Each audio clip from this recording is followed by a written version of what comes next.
खुलुमबाय खन्थाइनि मुं सुख'हायै दुखु लिरगिरि चिरांनिफ्राय लक्ष्मी बसुमतारी आरो खन्थाइखौ आवरायदों धेमाजि जिल्ला सानजारि नोगोरनिफ्राय आं आमिना स्वर्गियारि।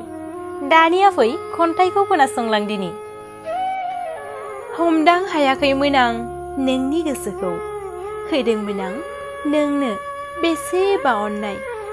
मोनबाय आं दिनै नोंखौ अननायनि फिथाइखौ, बेसेदि गोखा। गोसोखाङो आं दाबो नोंजों मिनि खुसि थानायखौ, बावनो हायाखै दाबोनो नोंजों आंजों बै समाव नंखाय समायखिरा लानायखौ। बेसेबांबा अननाय होदोंमोन आं, मिथिनो मोना आं मानि थाखाय आंनि अननायखौ नेवसिना गुबुननि अननायाव गोजावहैखोनो।